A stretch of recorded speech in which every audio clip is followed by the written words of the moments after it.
Là où ça bouge, nous sommes à Caen pour le salon des livres de Caen qui s'appelle Époque avec Emmanuel Dormois. On va essayer d'en savoir un peu plus sur la programmation. Il y a vraiment de grands écrivains qui viennent. C'est vraiment une très belle année avec un thème. Un thème, la mémoire, à l'occasion du 75e anniversaire, mais surtout un sujet qu'on avait envie de traiter déjà depuis très longtemps.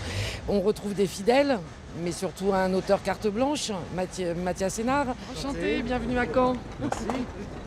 Je crois que c'est une personnalité plutôt enthousiasmante, passionnante. Il a ce côté depuis des années à s'intéresser à la question de l'altérité.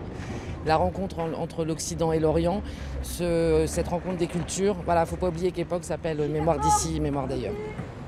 Les livres sont vraiment une chose de réflexion, mais quand on voit les réseaux sociaux, on voit la haine qui s'y propage. Est-ce que le livre peut effacer, en tout cas contrebalancer la haine qu'on voit sur les réseaux sociaux selon vous?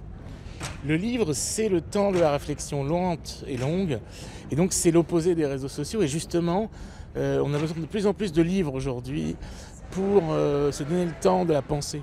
On pense en lisant, on pense en écrivant, et on rend le monde un peu meilleur chaque jour en lisant. Et on retrouve aussi une liberté qu'on perd finalement dans l'instantané des réseaux sociaux et de l'information en continu. Un peu comme si on se débarrassait d'un bruit qui finalement nous encombre et nous empêche de penser. Ce sont des gens qui s'intéressent aux questions de société aussi. C'est-à-dire que l'idée, c'est pas simplement d'avoir aussi des auteurs, on va dire un peu à succès, de fiction, c'est d'avoir des auteurs, des écrivains, mais des penseurs aussi. Donc il y a la fiction, mais il y a la sociologie. Cette année, on a beaucoup de scientifiques, parce qu'autour de la mémoire, évidemment, la science intervient. Donc voilà, c'est vraiment de croiser des paroles. Alors évidemment, après, avec des expressions différentes, mais on a aussi des auteurs de BD, d'où le dessin qui peut aussi parler de la société moderne.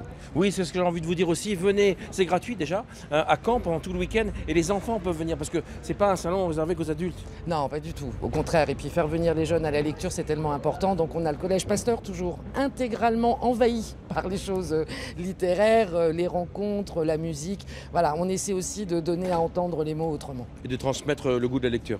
Évidemment.